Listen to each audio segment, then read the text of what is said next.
Alrighty, Bluescreen Bronies, episode 15. A little less Draco in the room, but I think we can make it work. I suppose, but we have a new guest with us. Guest? Or member, I should say. Yeah, I was going to say, not really a guest, but... My replacement. I'm not exactly a replacement, I'm more of an addition. But... Well, replacement implies we've gotten rid of you, which has been unsuccessful as of yet. Blame Heatwave. But... to anyone who's listened to the EFR podcast before, they'll know me by my voice instantly. I'm Crescendo. Pleasure to meet you all. Alright, so we've kind of had it's a fairly newsworthy week. Alright, let's kick things off with first-person Street Fighter IV. Now, it's a video made by the Brazilian animator Picapa, I'm probably butchering that pronunciation, who brought us first-person Bomberman and first-person Goomba. You can check it out on YouTube. Now, it's kind of interesting because it shows us the first-person perspective of Ryu destroying a whole stack of blocks. You know, from the mini-game where you can destroy cars and barrels and all that fun stuff that was originally in Street Fighter II that they brought to Street Fighter IV in one of the later updates. I think this is a very interesting mod, especially because it adds, well, a third dimension. Well, it's not necessarily a mod, it's kind of a user video that, you know, that could potentially see modding. Well, okay, it should be a mod then, because it does look pretty awesome. Although then, how would you equate the controls? What's forward?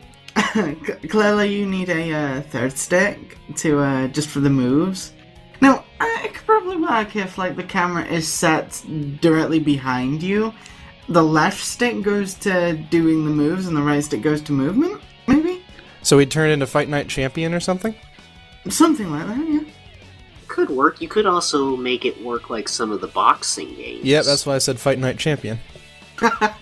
Although that game actually brought me to the point where I almost ripped a controller in half. Welcome to Mortal Kombat. Now, Mortal Kombat, I just punched the guy sitting next to me. It's different. Am I the only one who doesn't have controller rage issues?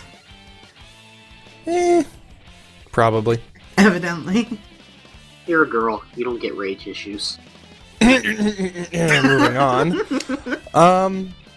Hey, some of Hideo Kojima's older work is going to be hitting the States pretty soon. PoliceNauts is hitting the States soon. This is some of his early work. Plays a little bit like I guess a visual novel set in the near future from, well, way back when. I think it's dated, 2010 in-game, with a bunch of policemen trained as astronauts they police a space colony near future after a big old, contact, and it's pretty cool. Just looking through the pictures of these cutscenes, it looks interesting. I've never actually really played any sort of like visual novel games. They've never really had an appeal with me, but I do like Hideo Kojima's work, so I'm tempted to give it a go. Yeah, I guess as more details come out, it should be. It's definitely an interesting looking game. I'd like to see more of it.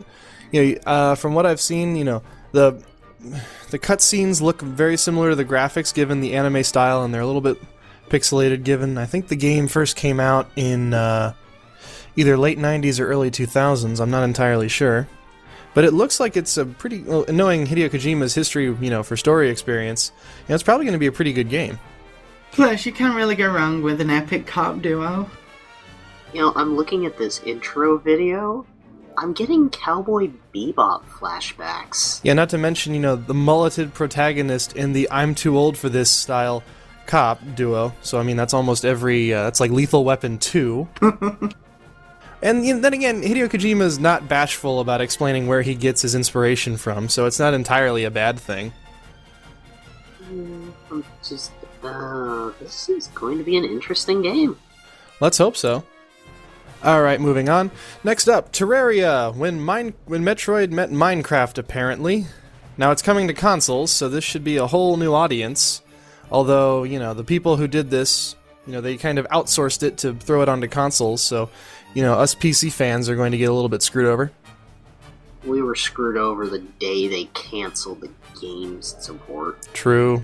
I can understand giving it to a different company to be developed on consoles, because consoles do handle a bit differently to PCs, albeit it's not too wild out there, but it's still different enough to warrant it, especially from a small-time company. Not to mention the company that did make Terraria for PC in the first place is no longer doing the game. No, But my only concern is, how are the controls going to transfer over? I mean, Terraria was very mouse-heavy in the game, for mining especially, and building. I'm just wondering how they're going to carry that over onto the controller model, because you couldn't really plug in a controller on the computer and get a decent control scheme fired up. It was a tricky game. I'm just wondering how they're going to go about doing that. Yeah, it seems to me it'll probably end up a bit clunky, honestly, because, say for instance, one stick controls movement and the other stick controls the cursor. You still have a little bit of dead zone with the cursor. Yeah, that's the one problem when you have a game like that. You know, there's still, even on the best controllers, like my custom tweaked Razer Onza controller, still has a considerable amount of dead zone compared to a mouse for fine aiming. Mm-hmm. So you'll end up like you'll try to dig one place, but you'll be like, oh no, my stuff fell in lava because of this stupid controller. No, there's lava now flowing into my base. Yeah, that's the one thing about it, you know, realistic liquid physics, so lava is much more of a problem. To be fair, you don't put lava near a base, you just don't. I don't know what the Minecraft people are thinking. Well, if you've got a stone base in Minecraft, but, you know, but besides the point. Yep. Alright, Sony executive hints at a PS4 announcement in May. Let the DRM commence. Pretty much, yeah. A PS4 announcement, I mean, it's not really big news to me, honestly, because it's something you just completely expect. They're coming out with the next-gen consoles in the next couple of years, maybe this year, who knows. But it's not something big, you just expect it to happen. It's becoming like a natural progression now. Although, you know, Sony just recently was saying how it's like, oh, we're going to keep the PS3 going for a decade, considering how well the PS2 model did. But, you know, the PS2 had some absolutely spectacular games, but I can't really think of anything that's even close to that level on the PS3. I mean, Uncharted was good, but it's not like, you know, Jak and Dexter good, or Ratchet and Clank good. That's another thing that I'm wondering about, is how far back will the backwards compatibility be with the PS4? Because if they manage to go back to PS2, then I'm happy, because I want to play those games again, like Ratchet and Clank and Jak and Daxter. Yeah, the HD collections are good, but it still says a lot to be able to go back and actually play the old PS2 disc. Then speaking of PS3s, they announced a new white PS3 with a gaming bundle. Now, it comes with 500 gigabytes, it's a super slim, and the games with it are... The games with it are nothing. There's no game. I'm having a heck of a time trying to find which ones they are. Yeah, the problem is the PS3 has been, with some of the more popular or multi-console games, PS3 has had a slew of compatibility issues. Like, haven't they still not managed to get Skyrim working properly on that console? Nope, they completely dropped up Skyrim. To the point I think Bethesda is actually considering refunds for anybody who got it. Well, I know they've confirmed Little Big Planet 2 and Ratchet & Clank All for One on the console when you pick it up. Although why you would buy the new Super Slim, I have no idea. I still have my original PS3 from when the system launched. That's because you're a hipster. Infinite memory cards. In all seriousness, I've never been much of a PlayStation person. I think the console has its good qualities, but I sold mine like a few years ago to go to PC. I went to the dark side. I don't know. I don't really play console favorites. I'm across PC, Xbox, PS3 pretty evenly. Although I will admit my PS3 game collection is very, very small compared to my Xbox game, just because of the exclusive market. There's fewer games that are really, really noteworthy as compared to Microsoft. It's not like I was saying I dislike the PS3, it's just it wasn't the one I played most, really. Yep. Okay, Earth Special Forces. There's a Half-Life mod. It's on the way. Potentially you could be in a third-person fighter based on Dragon Ball Z. Isn't that half the DBZ games? Basically. But this time it's on the PC, so... That'd be pretty interesting. I mean, I've never been much of a Dragon Ball Z person to begin with. It wasn't an anime that really sparked interest in me, but the game, well, the mod, should I say, looks very well done. It looks very cinematic based, because unless you have a truly free fighting style, which I could do, could pull off. Yeah, given the technology, because I mean, Budokai and all the other games with all the very long names that I'm not going to get into that have been on consoles throughout the years, you know, the Wii did a good job on it because it was basically, hey, those special moves you can never put the inputs for, just waggle something and something good will happen. Like, I'm not even kidding. Like, it was waggle for Hadouken. Oh my god, did I just say Hadouken? Oh my god. Oh god, no, nothing compares to Sabine's special move from Final Fantasy VI. Sorry, True. D-pad, but you're going to have to be shunned for a few minutes now. No, I know. Though, to be fair, that's the entire basis of the Wii. Waggle the moat, and something will happen. Yep. Kamehameha was waggle up and down, and I think Kaioken was shake the nunchuck.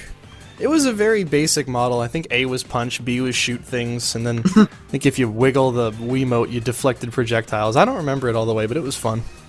I think an interesting thing to do would be to, have you perform some of the moves, like some of the easier ones on, like, a Kinect. That would be pretty interesting to see, albeit I still think the Kinect is very gimmicky. Yeah, I would agree with that. I don't know. I don't want to try to see somebody stand still trying to charge a spirit bomb for like 5 minutes. Get it right, almost 40 minutes. Hold your arms up. Keep going. You're good. You're good. You're still building energy. Yeah, that would make for a long fight. You could probably, get a glove, put a stick under it, and then just keep it in front of the Kinect while you go make tea or something. Just go find a mannequin and have it stand there for an hour. Alright, moving on. Diablo 3 director Jay Wilson steps down, but he stays at Blizzard. I'm going to let Viral handle this, since you're more of the Blizzard fan in the audience. Well, fan is a very subjective term. Depends on which game. Fair enough. But, yeah, after 7 years of working on Diablo 3, Jay Wilson has stepped down as the director for that game. Now, I'm not going to speculate too much on it, but a few months ago, or a month ago, I'm not exactly sure when, he did get into a spat with the co-founder of Blizzard North, the guys behind Diablo and Diablo 2, which was a very ugly argument, I'll say that one. According to Wilson's Twitter, it says he now works as the director of an unreleased/unannounced Blizzard title. Maybe it's the mystery Project Titan we've been hearing so much about? Or maybe they just threw him in some project that'll undoubtedly fail in order to put him in his place. I don't know. I don't know how these corporate things work. Maybe he's Metzin's coffee boy. They threw him in a dingy cell with an old PC that still has black background and green tags. So they just gave him an Apache 64 and DOS? Yep. No, they gave him an NES and Silver Surfer. And they also gave him a Nintendo 64 and Superman 64. No, StarCraft 64. We could go on all day about these terrible games. We could. Or we could talk about a good game that unfortunately is shutting off. Halo 2's PC multiplayer shuts off as of February 15th. I think this is the second time they've tried to shut down the PC multiplayer. Well, they were shutting down it was 2 years ago, they shut down the Xbox Live for the original system. Yeah. That was a sad time. Somebody asked about whether we would ever see any more Halo titles on PC, and Microsoft pretty much just said no. Yeah, I think they're moving their flagship series onto their flagship console for, good reason, trying to keep people selling them. Consoles make more money. Yep. Period. Microsoft gets all the money on those. Whereas with PC, they don't. They can't control it as tightly, or anything. Not to mention, this is going to stir up a little bit of internet flame war, but so be it, it's going to happen. When it comes to first-person shooters, a mouse and keyboard will always win. Yeah, there's nothing quite as fine as the controls on a mouse. There's a difference between aiming down the sights and shooting from the hip. Console is shooting from the hip. Yeah. Sorry. I'm inclined to agree. Although movement on a controller is a little bit easier than aiming. Oh, I'll agree with that, hands down. Sticks are more Like, intuitive. there are some games I will pick up my gamepad that's plugged into my PC and use that. But if I need precision shooting, pick up the mouse. See, this is why you need just one analog stick on the left side of your keyboard so you can move around with that, but you still have the mouse. They make those things. Just go pick up a Razer product. But I mean, like, I'm sure that this isn't, goodbye forever to Halo 2's PC multiplayer. I'm sure that, somebody will spike some servers back up and bring Halo 2 back from the dead. It's got a big enough cult following that I'm sure that somebody could do something. Actually, according to the article, with first line of the article, actually, with the population peaking consistently at approximately 20 players or less. Huh, they must be looking at different servers than I'm usually looking at. That's not a lot. Now, Nope. I will say I loved my Halo 1 for the PC because I had the high-resolution texture packs. Oh, yeah. That pushed it up to past what Halo 4 looks like. And this is, almost a 10-year-old game? Well, you can do a lot with texture packs and mods now. The glory of PC modding.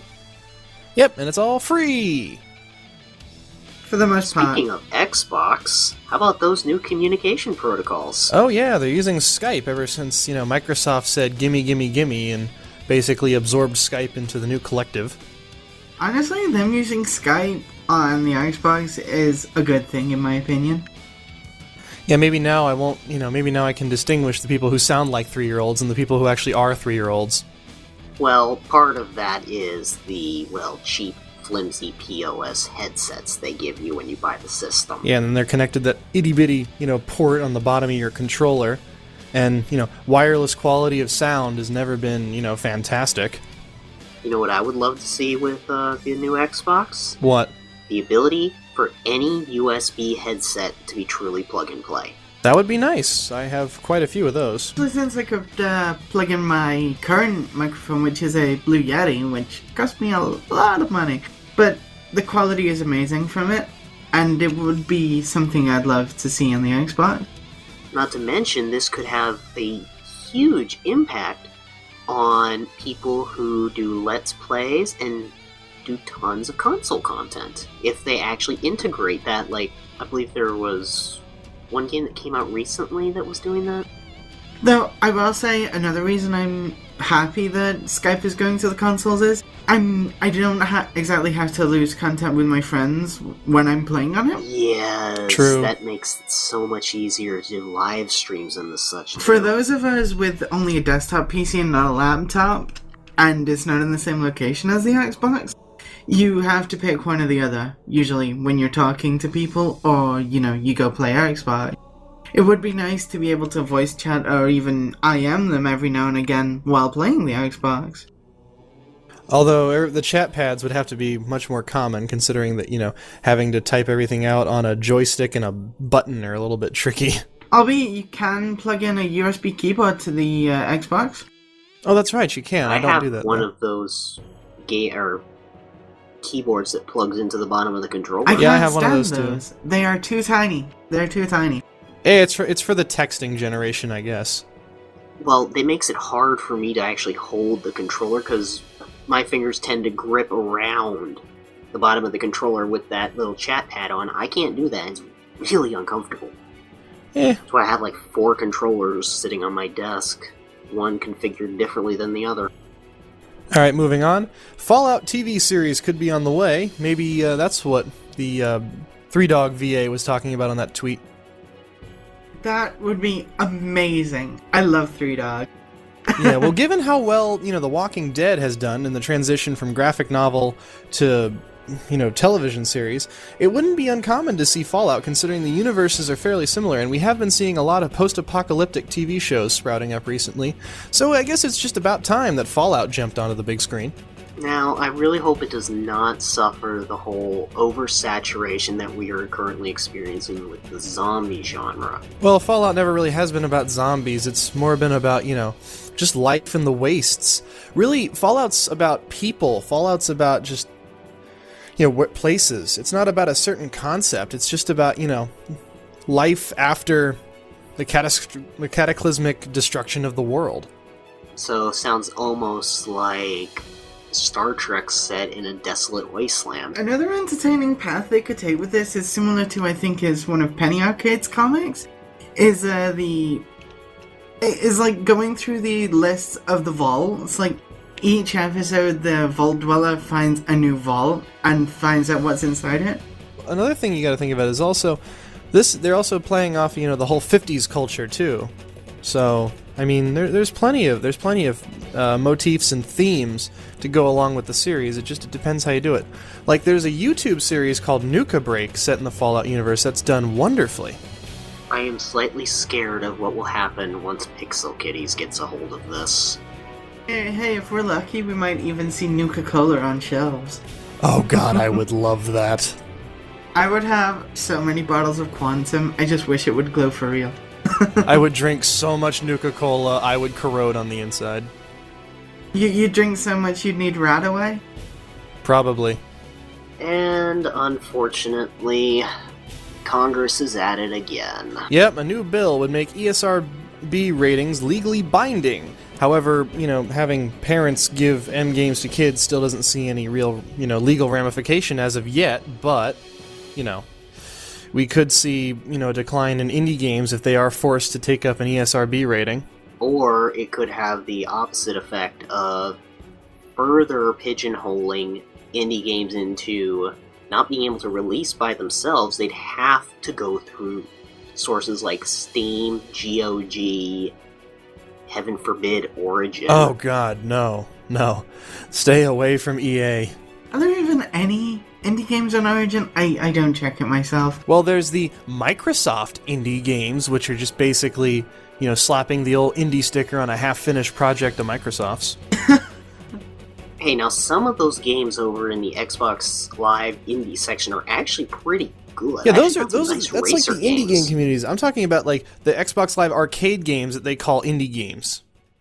No, I mean the indie market is different because that's just, here, make a game, throw it up on Xbox Live and, receive a small commission if people actually pay for it. Not like Xbox Live Arcade, which is you have to go through Microsoft and go through, Q&A and processing and blah blah blah. Oh, no. You think Microsoft or people, the indie developers for PC have it easy? Getting on Steam is not that easy. No, I never said it was. It has become easier thanks to Greenlight. Yeah, Greenlight has helped push a lot of products. Which makes me then happy there's that... games that actually sneak through, like War Z. Yes, Oh, but War Z is just a pile of nonsense. to be fair, War Z was taken down like 2 days after it went up. Sure, Well, But how much money did they steal from people? A ton. but Steam refunded them, at least. Well, it never should have gotten to that Oh, point I agree, it to never begin should with. have, but I mean, the evidence was out there that this was a scam a long time ago. it's nice to at least see Steam are willing to, compensate those who were ripped off. Yep. Now, getting back on topic, the bill, no matter how much they try, it doesn't matter. Because this is trying to catch stores that are selling, like, say, Grand Theft Auto directly to little 12-year-old Jim Bob. Don't mock my names. I was going to say, what self-respecting parent names their kid Jim Bob? What are you? The same parent who lets their kid get said game. Clearly Viral is going to name his child Aaron A. Aronson. Actually, I was gonna name it Alyssa Prissy Pants. Okay. Okay. But, no. I worked at GameStop, and it didn't matter. If a parent walked up, if we told a kid, no, you can't buy this, they went over, told mommy, and she came over, you explain it to her, say, this has sex, drugs, violence, decapitated stuff, and naked ponies, whatever. They say, okay, fine, here's the money. You are done. It's not, usually the clerk is not actively trying to sell a kid that game. No, usually the clerk is trying to keep it away from the kid. You don't absent-mindedly sell these games. It's simply the parents. And this is trying to scapegoat the people selling the games as opposed to the parents who are not paying attention to what they're getting for their kids. Unfortunately, because it just turns into, you know, people are legally buying them who are of age, but then they are giving them to kids who probably shouldn't be playing the games. However, I'm not going to debate, you know, how to raise a child, but, you know, the ratings are in there for a reason, and I guess people just need to be more informed. I know of, you know, some parents who literally have no idea what the rating systems are and just kind of, you know, go out and buy whatever. I will say that there are some kids out there that are a lot more mature than they seem, but in the end it comes down to the parent being able to decide for them, and in most cases they don't decide correctly. Unfortunately. Yes, indeed. Now, there's the flip side of that. Digital distribution. Yep, you don't really need an ID to go buy an M game off of Amazon if you get an Amazon card. I want to go buy The Witcher 2, arguably one of the most adult games. When I go to that store page, all I have to do is just change the year to 1987, and I am able to buy any game. This actually brings up a funny point. I noticed that, well, I didn't notice, I found news on a couple of weeks back, is that Steam celebrated over, I think it's 16 million birthdays all on the same day on January 1st. Yeah. Yep. There's a lot of funny stuff like that. Like, you know, people, you know, now when people turn when some of my younger friends, when they finally turn 18, it's just like, oh, now I can stop lying about my age. But most people will just keep it as is, just out of laziness, because it's easier to change the year rather than change both the year, the date, and the day and the month. Yep. Though I do like my that little. My birthday on Steam is set to January 1st, 1987, simply because I am too darn lazy and tired of the store constantly asking me. Actually, Steam has a neat little feature in which it remembers your birthday. Because I've never had to change my birthday from the date it is ever since inputting it a long time ago. Me neither. My account's all set up that my birthday is thrown in there. My actual one, mind you, so I do have access to all the content. That's probably why I don't think I actually ever set that up. I'm lazy. Well, no surprise there. Oh, hush. Alright, well, I think that just about wraps up the game news. God, I can't even talk today. Wait, we went through a whole recording with me without a single pun? Egad. Oh, get it out of your system. I'm stumped. I can't think of anything.